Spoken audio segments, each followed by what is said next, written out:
Президент Садыр Жапаров 9 декабрда коррупцияга каршы күрөшүүнүн эл аралык күнүнө байланыштуу кайрылуу жолдоду.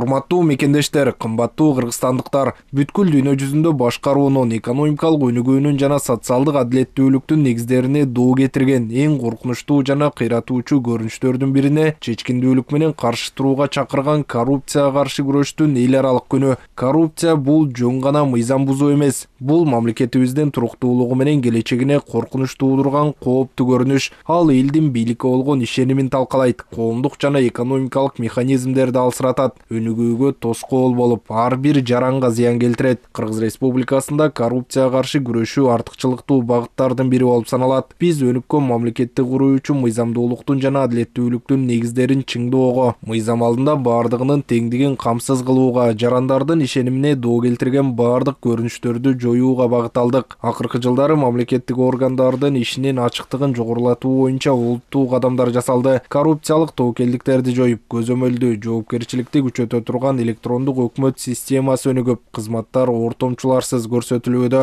Мындан сырткары биз укук коргоо органдарын реформалоо, сот системасынын көз карандысыздыгын бекемдөө жана коррупцияга байланышкан иштерди адилеттүүлүктү камсыз кылуу боюнча активдүү иш алып баруудабыз. Коррупция бул жөн гана мамлекеттик органдардын эле эмес, бүтүндөй коомдун көйгөйү. Коррупцияны жеке эле мамлекеттик бир мекеме же уюм жеңе албайт. Бул күрөшкө ар бир кыргыз жараны тартылууга тийиш. Биз жаш муундарды мыйзамды урматтоого жана чынчылдык принциптерине берилгендикке тарбиялашыбыз керек. Коррупцияга каршы күрөштү күчөтүүнүн, алдын алуунун натыйжалуу механизмдерин колдонуу, коррупцияга каршы мыйзамдарды өркүндөтүү, ошондой эле өлкөдөгү коррупцияны минималдаштыруу боюнча туруктуу натыйжаларга жетүүгө багытталган чаралардын комплексин ишке ашыруу максатында 2025-2030 жылдарга карата Кыргыз Республикасында коррупцияга каршы аракеттенүү боюнча мамлекеттик стратегияны быйыл атайын жарлык менен бекиттим. Урматтуу мекендештер, коррупция бул биздин биргелешкен күч аракетибизди талап кылган чакырык. Биз баарыбыз ушул коркунучка каршы турсак, коррупциясыз келечек кура алабыз деп бекем ишенем. Мамлекеттин, коомдун, бизнестин жана ар бир жарандын аракеттерин бириктирүү аркылуу биз адилеттүүлүк, мыйзамдуулук жана калыстык бааланган өлкөнү курууга жетишебиз. Коррупцияга каршы күрөштү жигердүү колдоо менен өлкөдөгү кырдаалды өзгөртүүгө көмөктөшкөндөрдүн баарына ыраазычылык билдирем. Ар бир кыргызстандык өзүнө адилеттүү мамиле жасала тургандыгына ишенген. Бийлик айрым бирөөлөргө эмес, элге кызмат кылган системаны түзүү боюнча иштерди үзгүлтүксүз улантабыз.